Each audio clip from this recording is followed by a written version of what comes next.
My name is Lisa Kaplowitz. I'm the co-founder and executive director of the Rutgers Center for Women in Business. And we do three things. We remove barriers, build community, and empower women. We are working to make the workplace work for everyone. That includes women. And what we want to do is keep these talented and qualified women in the workplace longer, more competitively, and ultimately on track for senior leadership. So how are we doing that? Well, today, we are going to make AI your ally. And I have my coffee mug here that says be amazing. So that is what we're going to do today. I have with me Toacca Rutherford, who is a proud Rutgers grad. And we are really excited. She also is the head of knowledge management for machine learning and intelligence operations at JPMorgan Chase. She heads product strategy and development and really transforms the way that we use knowledge, leveraging machine learning and artificial intelligence. I can't think of a better person. I'm going to brag about her for a little bit because she has led roles that drive innovation and transform businesses. And I have to look at my paper because she's headed up so many different divisions: product for Chase Digital Self-Service, head of business engineering, chief development officer for consumer banking business, chief technology officer for the corporate and investment banks division. She has won a zillion different awards, including the Business Excellent Award at Rutgers Business School and Rutgers African American Alumni Alliance Hall of Fame. She serves on the board of Rutgers Business School and is the board co-chair of Horizons Newark. She is also a very proud member of Delta Sigma Theta sorority. And this is my favorite. I love the last line of people's bios. Devoted wife and proud mom of 3 daughters who loves travel experiences. We're going to have to talk about that offline. It's one of my favorite things to do.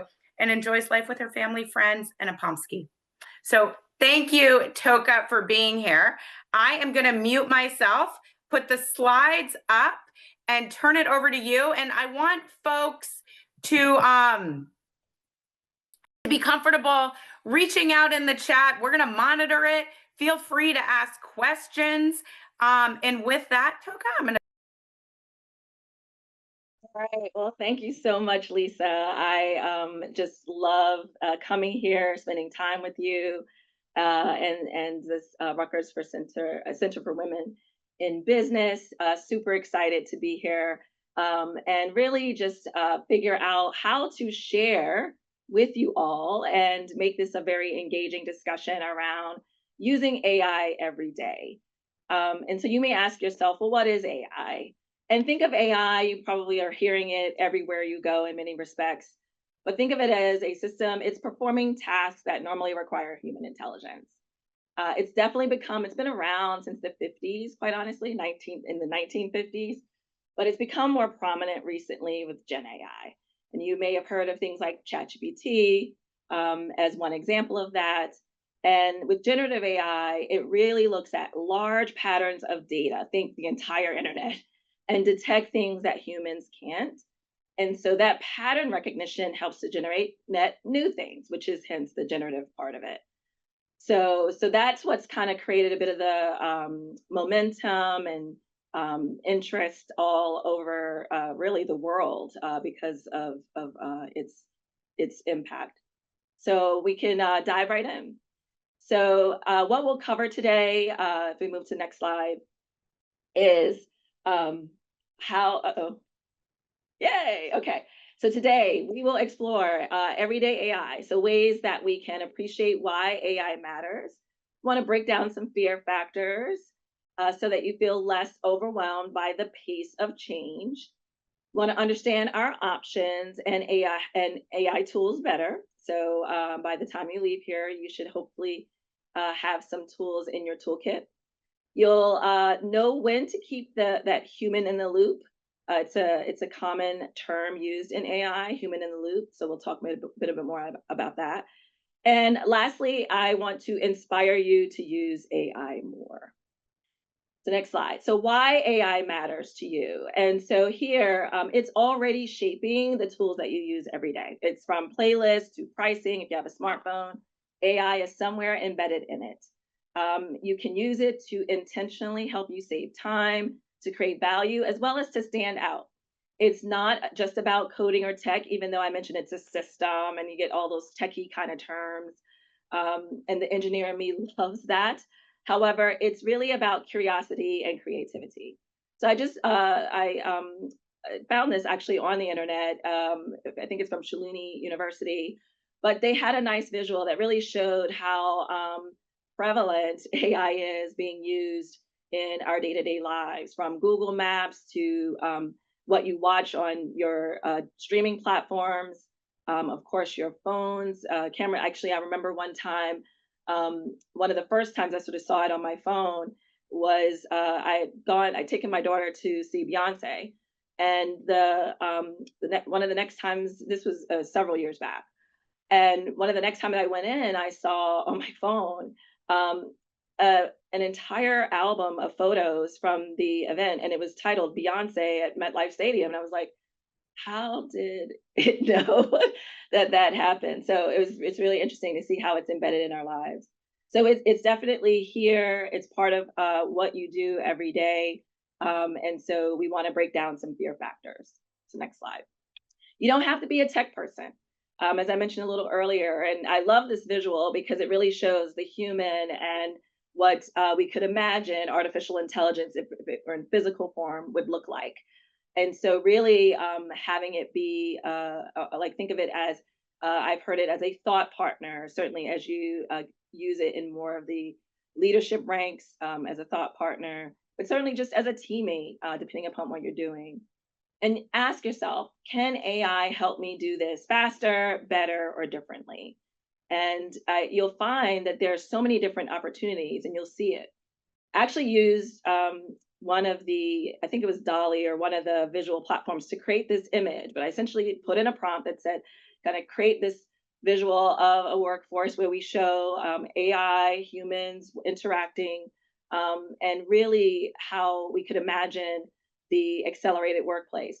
And I didn't even put the word future in the prompt because it's actually here now. And even though when we see these robots, that feels a little bit like the future, but in reality, if, as I mentioned earlier, if you imagine AI in physical form, and actually there are solutions being developed now in the context of what we call digital agents. So an agent that is actually using AI, that is a digital representation of a human.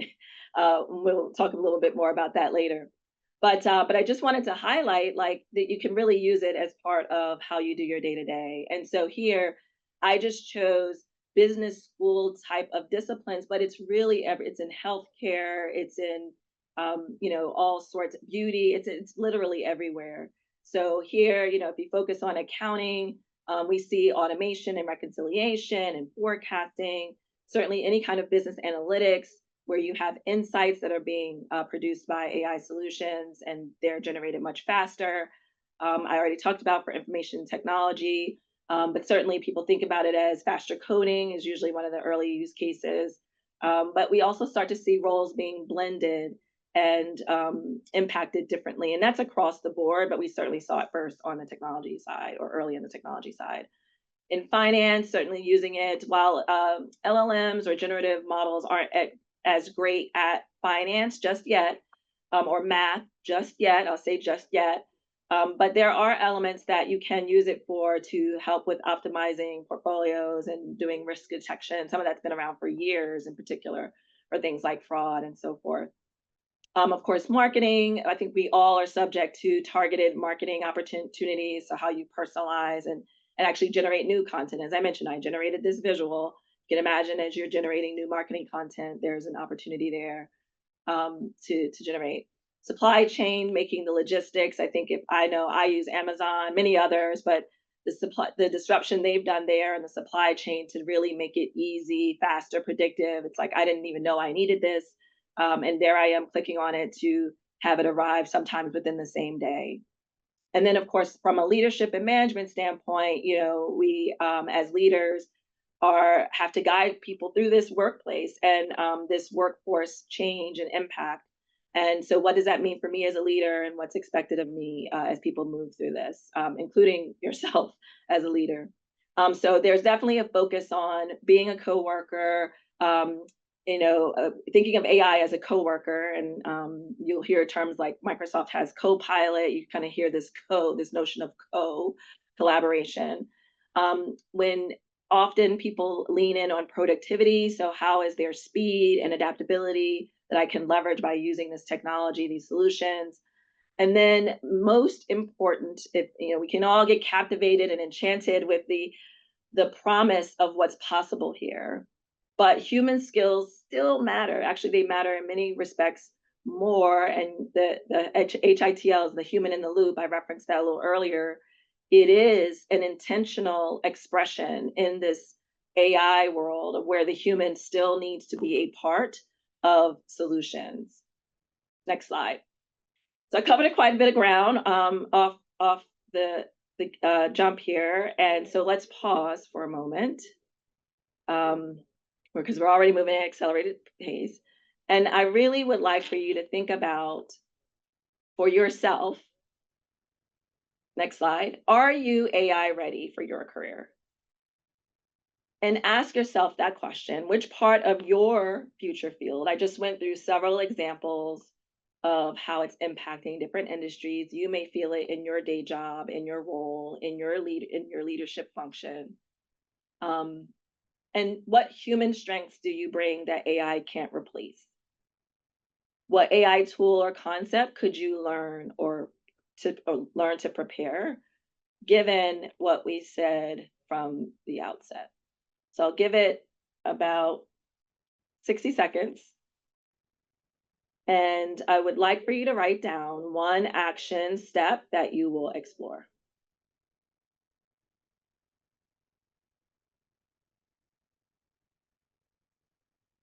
Oh yeah, I love that, Lisa. Feel free to write it in the chat as well. That really holds yourself accountable if you put it in the chat. So I would love to see who's brave to do that.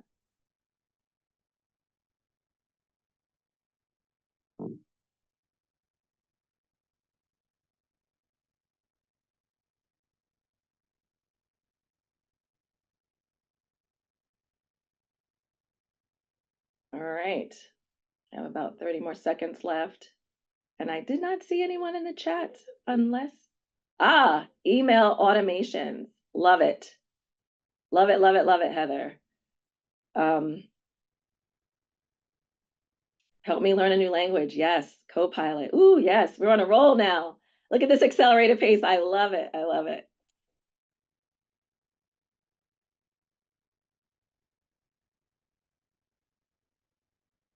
Yeah. Continuous monitoring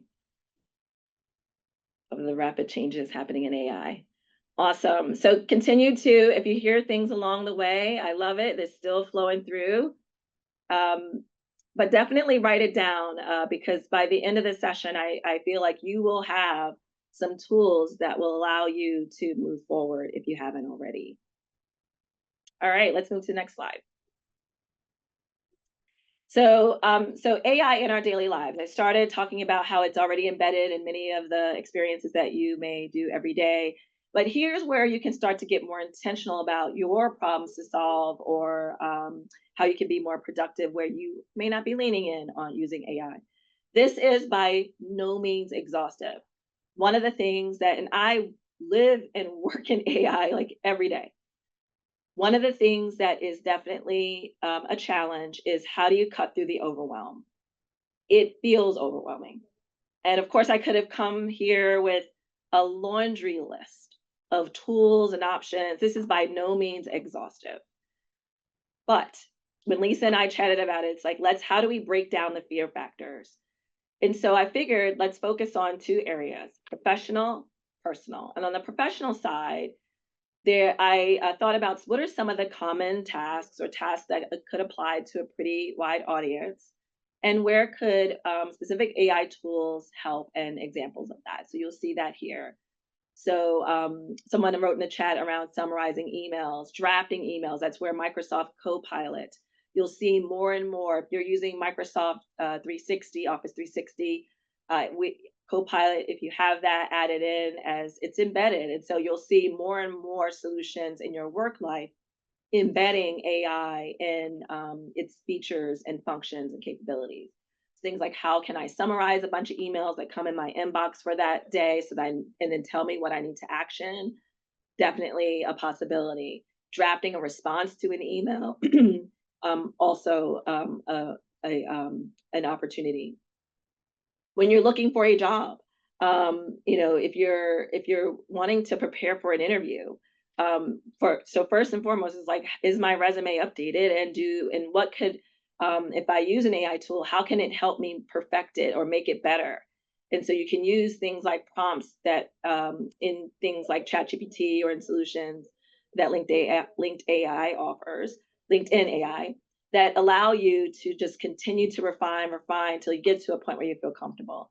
And you can ask it questions that, it's like, say if I wanted that resume to be, for a startup, what things would I want to emphasize as part of my experience? You could have your experience laid out, and you could have a recommended resume format, that's targeted to like a startup. Or if you wanted to work at a large company, and you could give it a prompt to help you, actually prepare for that resume change to support potentially being attractive for a larger company. So like those kinds of opportunities, you can use the tools for. You can also use it to help you practice the interview. Really cool stuff on the professional side, but certainly on the personal front as well, you can use it. So things like, I personally find AI tools very helpful for my travel experiences. Your Lisa earlier mentioned I love to travel and experiences. I use it to help me curate itineraries. I'll put in there, it's family of five or traveling, and we have, a group that's part adventure, part chill. We have 5 days, 4 nights. These are the types of places we've been. These are the types of places we like. And we want the flight to be less than X amount of hours, right? And from that, I've been able to generate options and refine, and we've had some really cool vacations off the back of that, or travel experiences. Um, Certainly with things like gifting, actually, you use tools like Amazon or what have you, it's already embedded in it, but you can get even more nuanced and more specific, with thoughtful, unique ideas. And actually checked out this giftless genie one. I was like, oh, that was pretty cool. And you can see that it's like integrating more to make the options more automated and easier for you to actually convert on your task to completion. So these are just a few examples, really to prompt you on where you could potentially explore in both your professional and personal life. Next slide. So 3 steps to make AI a habit. So I talked a little bit about the nuance. The example I gave with the travel is one where I gave it context. You'll hear that word very often, context, in AI, because the more that you give it to help with the problem you're solving, the more applicable, we call it relevant, the more complete, the more accurate the response can be for what you're looking for. So this is a really good slide to just sort of, I would say, like reflect on as well. Like just pick one daily task that you will use AI. We talked a little bit about career ready. This could be in your personal life, just to help you with building habits, especially if you feel a little bit intimidated by the options. Experiment weekly, so you can try a new feature or tool, and then just sort of document the win. You can track however you like to track. It could be how many, it's almost like how many people you may share your experiences with as a way to document. Or you could actually kind of write it down for your own purposes. But I'll share with you one of my personal stories of how it's become one example of AI becoming making AI in my daily life a habit. So not, I mean, obviously things like using GPS, I think that was one of the easier things for us to adopt and embrace, because I come from a time where, yep, we use maps, and actually then we got excited when there was MapQuest where you could get turn by turn instructions, but you had to print them out. And when I describe this to my kids, they're like, they cannot wrap their heads around, first of all, maps and then printed instructions. But certainly having that now integrated into our driving vehicles is definitely like, it's like table stakes now. We just expect it. But for me, one example of like how I made a daily habit, and often we think of being more efficient as like, how can I do something faster? But being more efficient is also what you don't do. What you don't do to create space for what you want to do, what you need to do, or what you just prefer to do. So for me, an example of that is grocery shopping. Um, During COVID, Instacart became, and I think a viable option. I think it sort of came out of COVID, where if you're not familiar, Instacart is it started out as like a grocery delivery service. They've now expanded into more merchants, but certainly it started out with groceries. And I do not like grocery shopping. I tolerate grocery shopping. I really love to cook. I love to bake. Like I enjoy the activity off of the back of grocery shopping, but I do not necessarily want to grocery shop. And so with Instacart offering a service that uses AI to help customers like me more efficiently shop for groceries and I don't have to go into the store, I'm game. So I'm now, if even after COVID, when things reopened and now people back in the stores, I still use Instacart to this day. I'm a frequent customer, so that buy again feature with the recommendations and the ability to collaborate with others. I have my daughters, they have an account, they log in and add to the cart. It's so cool. And most importantly, after a quick browse and I place items in the cart, I'm checking out and selecting the time for my delivery. Nice. And by the way, Instacart did not pay me for this, but I just really, really am a fan. And I'm on to the next thing I need to do, which means it's efficient. It's stuff that I don't want to do that is creating space for me to have time to do.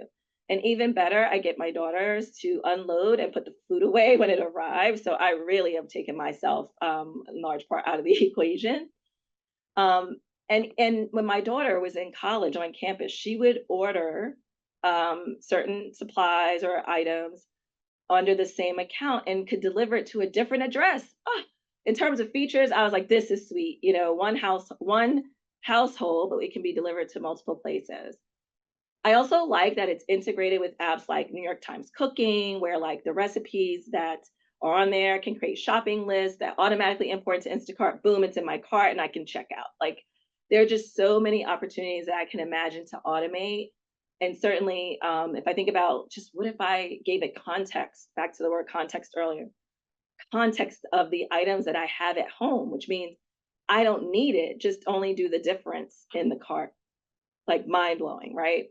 So it all sounds great, but there are times when it's a miss, right? So fresh items can be a hit or miss. Actually, one time I ordered, I thought was fresh basil, ended up being the bottled basil, a dried basil, but the app sort of misrepresented it. I've also ended up with more jalapenos than I wanted by mistaking the weight for the count. Yikes. And replacements can depend on the quality of the shopper. And think of that as guardrails. You'll hear that term as well in AI, where we need to almost like help AI get to a better answer, a better response. And so replacements can depend on the quality of the shopper. My daughters have a joke, like if it's a guy shopper, typically the replacements aren't the greatest. And certainly don't want to be gender biased there, but we have found some patterns. But what's really cool is that some shoppers, again, back to the quality of that human in the loop, they can actually chat with you. And some of them actually give me pictures and show me what they're going to replace it with and allow me to be as part of the decision making. Really cool. And so, anyway, I could go on and on about Instacart, but you can see just how rich it's now a part of my life. And it's a way for me to save one time and actually give someone else a job that previously they may not have had that allows them to make use of their time as well. So So, Toca, really, we're getting a bunch of questions on yes. personalization. I love that. I'm Instacart's probably biggest customer. So we're getting a lot of questions on personalization. How do we make it in my voice? How do we differentiate between these two platforms? And I know we're going to get there. So Go to next slide. Yep. Great tee up. So certainly, I think the more that you use the tool. So I started out with ChatGPT on OpenAI. I've started to delve a little bit into Perplexity and Claude, but generally speaking, for my general tools, I've been mostly on OpenAI.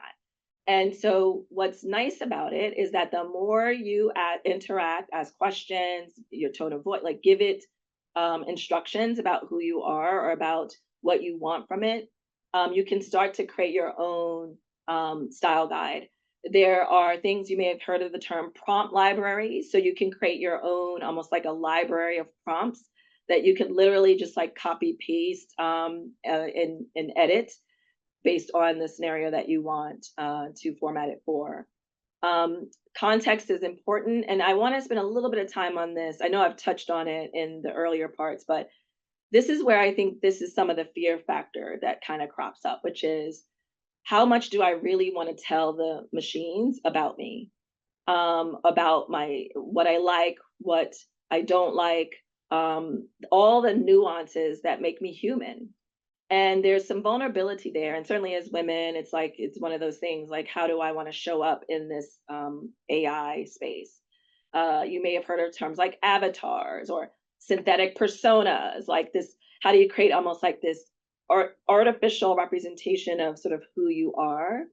And that I think that's an important thing to understand about yourself, how willing you are to share that with the machines, but also know that if you have a smartphone and if you use the apps that are on your smartphone and you have things like location services and tracking the data in many respects is being collected on your smartphones and devices about who you are. Back to my earlier point on the Beyonce photo album that was generated.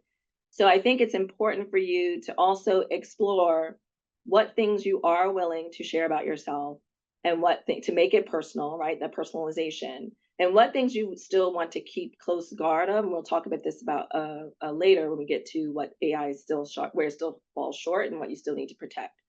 But I think it is important to spend some time on the context that you want to give it, that you're comfortable with giving it, because know that the more that you can give context of what you're trying to solve for or do, or the profile or the tone, the personal details, the better it can be at detecting those patterns, understanding it about you, connecting those stories together, and giving outputs that are relevant for what you're trying to solve.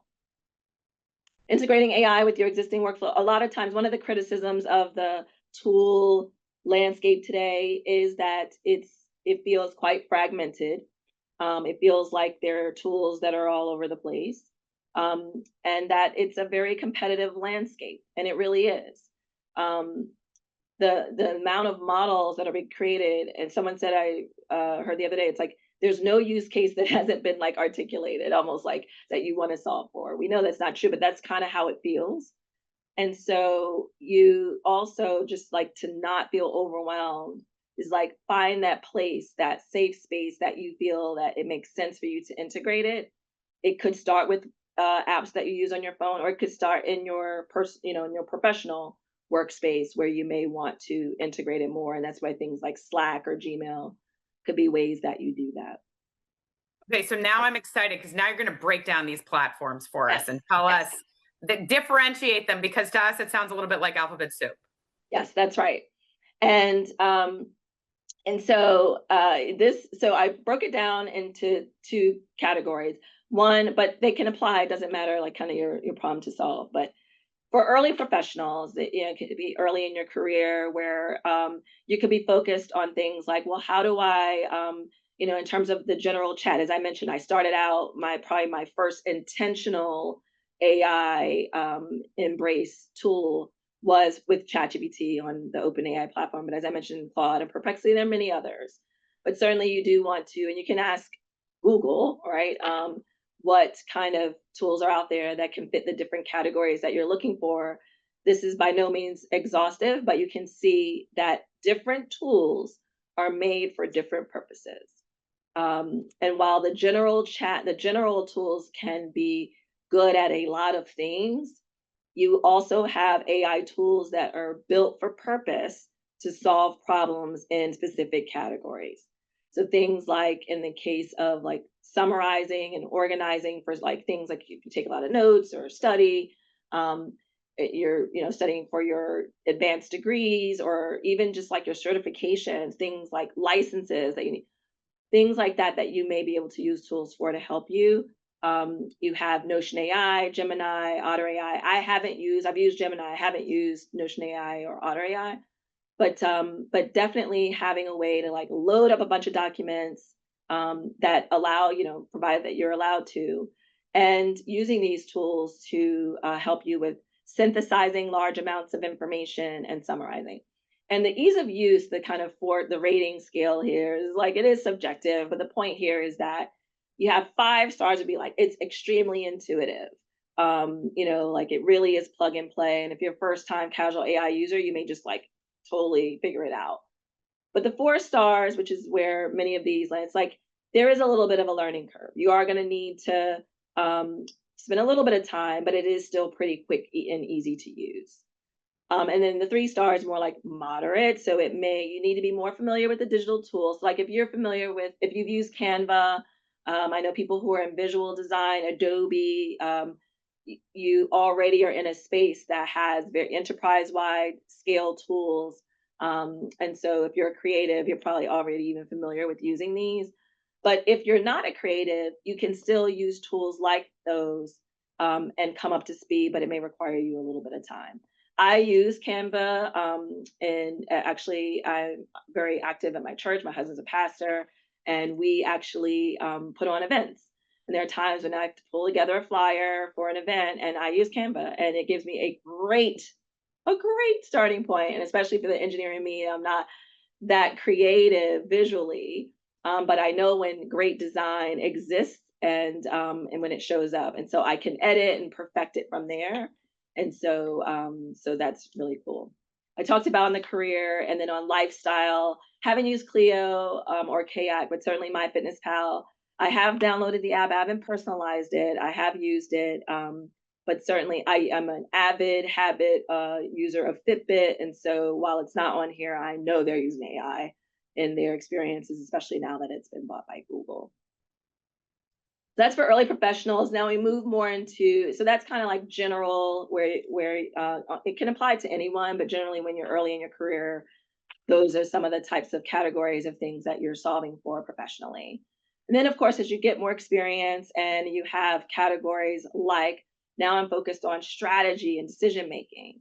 And so I mentioned Copilot a little earlier, ChatGPT, using that in the enterprise, provided that your company has it integrated into the solutions that that the firm offers internally. And I've used both of these in my professional life for all of these what it's great for. We have internal solutions that leverage that both of those capabilities, and I've used our internal solutions to help me with my business reviews, any kind of executive presentations with prompts like give me questions that the sponsor of this body of work would be interested in answering. Did my presentation cover it? Can I go deeper? Can I summarize, synthesize higher, or level up? Like you can really give it prompts that help you refine the work. And I've used that, and the 4 stars there is really warranted. It is easy. It helps you think of it as your thought partner, is like really not just your co-pilot, but like it really can help you magnify your thinking, amplify and challenge you, help you see blind spots. And in strategy and decision making, obviously, that's very important. Um, on productivity and workflow, as I mentioned earlier, someone suggested around email. We, having a way to some companies offer like through Zoom, the recordings and synthesize like transcript generated off of the back of the meeting, and then it can be summarized. And so like that definitely takes the work out of someone having to send minutes and action items. You can't do it blindly, right? You still need that human in the loop to edit or review what has been summarized. And we'll talk a bit about where we still need to exercise caution. But these can definitely be opportunities to advance, to be more productive. In finance and operations, certainly, I mean, I'm pretty sure folks that are in those fields are already using tools like Tableau. I haven't used Pigment AI, definitely have used Tableau, but this space of budget analysis, scenario modeling, those kinds of activities have already used over the years machine learning AI solutions.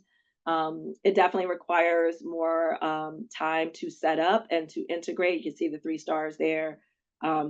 to have it be more relevant and accurate and specific to your business. But it can definitely provide this like insight level of richness to your data, provided that your data is set up in a way that allows you to do so. And being able to use those tools to help with you for forecasting and budgeting and refining. That's really, really important. I talked about marketing communications a little earlier. I mean, all of these could have their own devoted AI specific sessions, literally. Because each of these areas, back to my earlier part of the slide, it's the accelerated workplace. It's happening all over. I mean, you can see from these different categories, like none of the tools or platforms shown here are really duplicated, right? You really see more and more of these solutions showing up optimized for specific purposes. And this is just representative of the types of platforms that are being generated. And then lastly, on leadership and people, I haven't used these platforms, but I know that having the opportunity to summarize, because this gets a little touchy on like what the data and what you can and cannot share or put in AI tools. But definitely if I use it in a general sense instead of like those proprietary tools listed there. If I say, for example, using a ChatGPT solution, it's like summarize, like I need to have a difficult conversation with an employee that may be challenged with XYZ, right? I can put that sort of in the prompt. Give me, and you can give more back to personalization and tone. Give, this is like who I am. This is the type of thinking I'm bringing to the situation. Help me with bridging the gap, right? To what should I express? What points do I want to get across? And make it no more than 3 items, right? Like literally, you can give it that kind of instruction or prompt, and from that, you'll get things that you can consider. Again, not use it blindly, but consider using it to actually take it forward. So that's a sense of the platforms and breaking it down. You definitely need a mindset for this kind of embracing. So stay curious, be critical. As I mentioned, verify facts and results. Be ethical. You have to protect your privacy and avoid bias. And certainly keep learning. There's a famous quote: "AI won't take your job. Someone using AI effectively might." And this comes from the CEO of NVIDIA, Jensen Huang. And so it's bounced around in multiple circles. I've heard that quote, and it really is true. You see, I know when I work with peers that are using AI, they are more efficient at what they're doing over time. Obviously, you have to take the time to learn it, in some cases, embrace and apply it into your day to day. But once you're there, you can fly. Next slide. So, when to pause? So there's still some areas where AI falls short, right? We talked a bit about this with the finance. When you need something to be completely accurate and a fact, right? Like the price of the car is this, right? That you want to buy, or just the fact, the phone number for me to call. I don't need it to generate something. I literally need it to give me the facts. And so anything that you're researching that requires facts, you just cannot rely on AI to produce that confidently. Emotion and empathy still, it doesn't really have, like, as I mentioned in my earlier prompt, where it's like I need to have a difficult conversation. You have to give it a lot of context in order to even give you some advice. But from there, it's still not quite that human empathy is missing. So definitely need to add that. That's the piece that the human still is important for. Ethics, I talked about that, and privacy, just avoid sharing that private data. Creativity, as I mentioned earlier, you still bring the originality, you're still human. Do not blindly just pass off what was generated. You always need to review and make sure that it's what you expect. And then, of course, for anything complex, right, that like legal, medical, financial advice, you just don't want to rely on AI to generate. It can help along the way with some of the decision making, but really, you really want experts for those kinds of things. So I leave you with challenges. Pick one AI tool to try this week. share how it has simplified your work or life, and then post it. Share it with, you may not want to share it with the world, but you can post it somewhere, even if it's in your phone. um, but post it to remind yourself that you've tried to do it. And here is just some of, I think this is from Gen AI Works, some of the top tools, and it's sort of broken down by different categories, some of which I shared earlier, and then some of these are new tools. So definitely, I think the more you experiment and see which ones you like, the more probably willing you are to embrace using it. So my call to action for you is tonight, try one AI tool. It could be one that we talked about today. It could be one that you've been hearing about and want to explore, but just give it a try. Listen to a podcast. There are many. If you just go kind of hit search, I have several that I listen to at least once a week. You can watch a video as well, particularly about a tool that you want to find out more, and try again. No one gets it right the first time, the second time, third time, but like just keep trying and you will continue to get better at it, and you'll continue to break down that fear factor. And then when you're really brave on some of this stuff, you can bring an idea to your next problem to solve. It could be on the home front, it could be professionally. It's like back to that AI mindset. How might we solve for this using an AI tool? You can literally ask the AI tool that question and see what it comes back with. So with that, I think we have, do we have a few moments for Q&A, Lisa? I know we had a few moments along the way, but We do. I'm gonna put the presentation down so okay. you can see us. There are a couple in the chat. So let me look at these real quickly. Some really cool ways I haven't thought of: sending aggregate job postings based on categories, which is a time saver. Please put your questions in the chat. While you do, Toacca, you said a couple things that I just wanted to highlight even more aside from the specific tools. And the reason we're doing this webinar is this is not gendered at all. AI is something that everybody needs to embrace regardless of their identities. But what the research has shown is that actually women and people over 50, so I'm double hit, are the slowest adapters. And they're the slowest adapters because they're more concerned that it is cheating. And I just spoke on a webinar about this, or a conference yesterday about this as well. And it's because of how we're socially conditioned, and that we need to be perfect and we need to do it alone. And so if we're using AI, then we feel like, well, then we're not doing it alone, and then somebody's going to find out.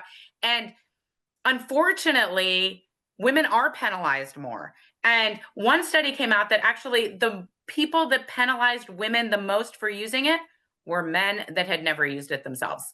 Interesting, right?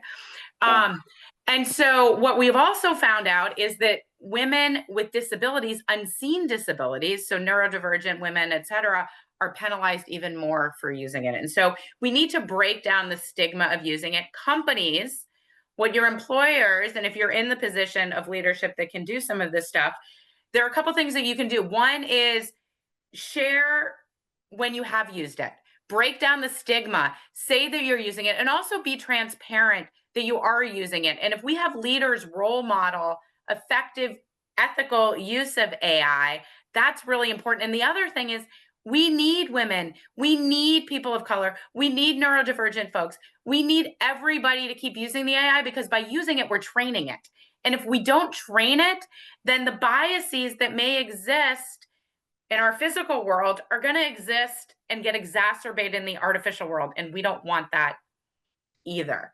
So I don't know, Toacca, if you have anything there as well. I love that you shared that, because first of all, I say everyone is using AI, because that's like, but more people use AI than you think. And part of why I wanted to start with at the top of this presentation with how AI is embedded in our daily, like we're using it even when we don't know that we're using it.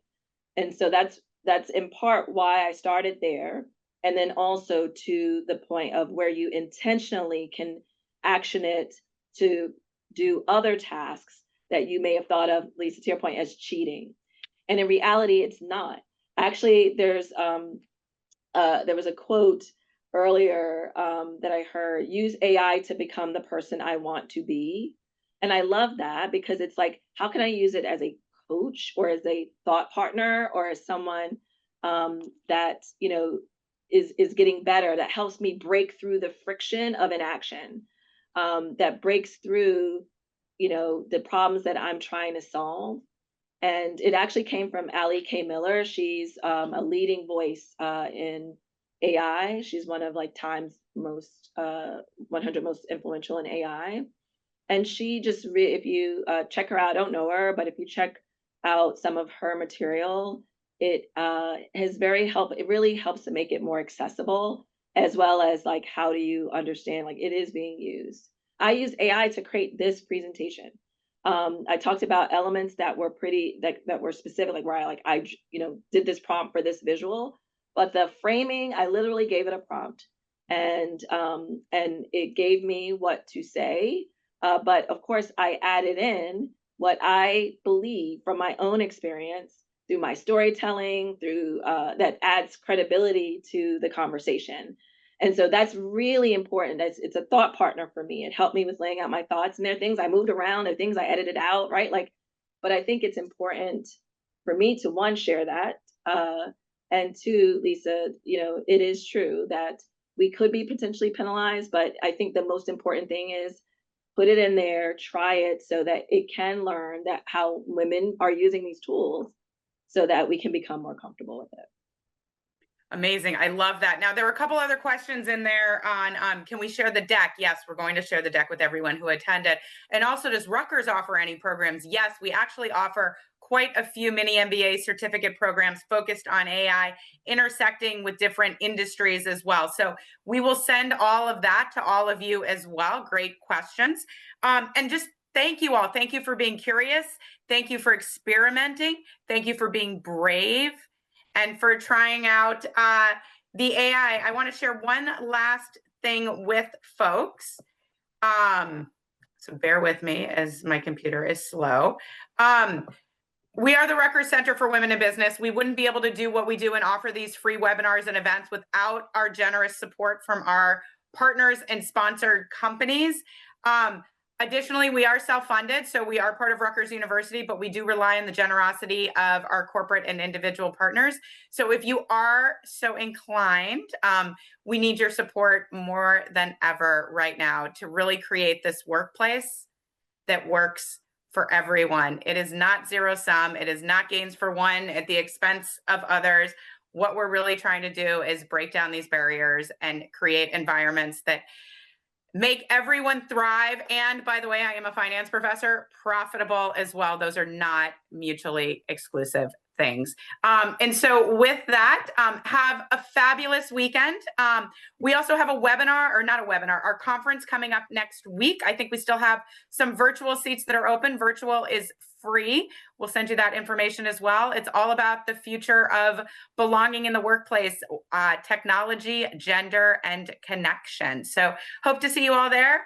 Toacca, thank you. Have a happy and healthy Thanksgiving, everyone, and more to come. Thank you all. Thank you so much, Lisa. Have a good one.